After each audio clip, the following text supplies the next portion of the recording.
So here with the cast of Mope, tell me about this true event that the script is based on.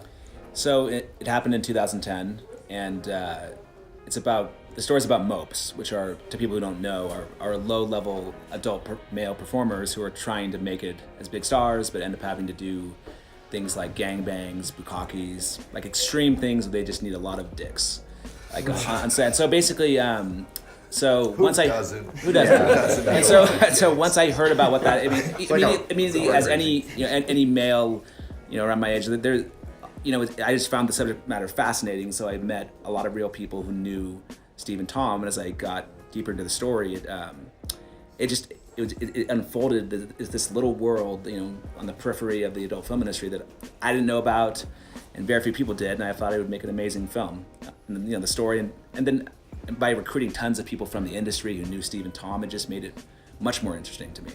Well, a question for the cast: was there any research involved?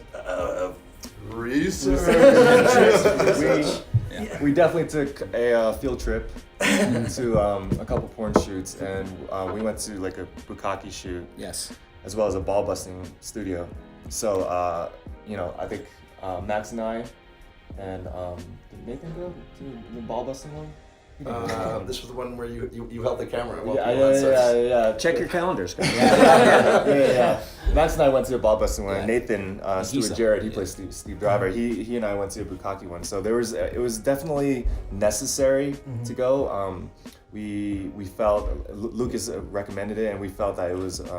And accompanied us. Yeah, and accompanied us. It provided some some realism to this because we didn't want to just give a fictional story. We wanted to be as honest and truthful as possible. Again, Chris was there at the shoot. He's obviously a real guy who everything that you saw last night really did happen to him. He's got the scars to prove it. So that was research. Just picking his brain, talking to him about what his mind state was before that, what he thought of Steve, how that affected him post the violence, and being there and meeting all the real porn stars and seeing that it's just a real profession and a way of life that a lot of them love and just are very happy to be there on set, doing what they're doing and hanging out with their friends and making money. It's from that opening scene, which might be one of the most hysterically funny opening scenes of a comedy that I can think of in recent years. Everything down to the dripping mascara. Yeah. Oh, the false. But those parts were so sad to me. Like it was this comedy, and then those little moments were just as like gut punches to me. Like how that was dark Lucas it felt. gave us that permission though. I feel like Lucas was like, we in order to do the story and the characters, and the real people, like respect and justice. It does, we can't like pull back. The comedy of it turns on a dime because you're sort of heading one way, and part of it is like, I can't believe this is happening, and then when it goes to that place, I think people are like, oh, that just that happens, Kern Saxon, who edited the film, we always talk about how it's a litmus test for your sense of humor, and so. Like there's definitely things that I find funny that other people don't. Like I find lots of that sequence funny. It's because there's ridiculous stuff. There's a guy choking himself. It's a surreal, over the top moment.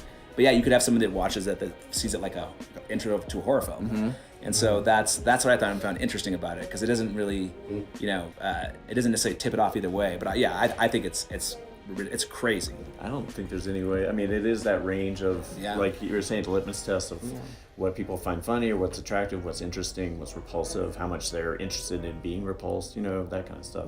We said that there's no middle ground. People aren't going to leave being like, I think people are going to feel something, like either disturbed or think it's hilarious or this will break up shocked. families. Yeah. I'm glad it's not a premiere in Utah. I definitely think it's a cinephilia kind of movie, like a cinephiles movie. Like if people that love movies are going to love it, actually. Absolutely. Yeah. I think also people are so used to seeing behind the curtain of everything now. They know about movie making. They know about everything. So it's just like a glimpse into this world. But it's truly a story about friendship and fame and dreams and wanting to make something of your life. And I think a lot of people can relate to that. Tom, Kayla is going to kick you in the balls. Wait, what? Kayla is going to kick you in the balls. Get ready.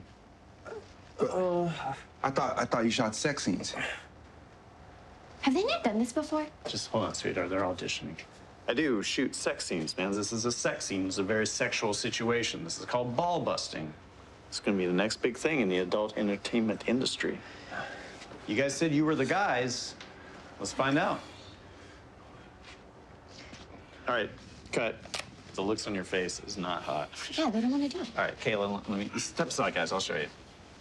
All right, so the trick is tense up your thigh muscles, right? You want to go completely rigid. Your impulse is going to be to collapse. You got to resist that, all right? Just let it all happen, okay? And what you want to do is take the hit and exhale. Breath goes out. Pain comes in.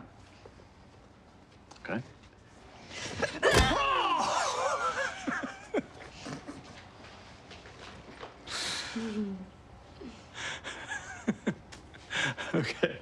Okay. That was cute. All right. This time, like 1,000 times harder. Okay. Okay? Watch this.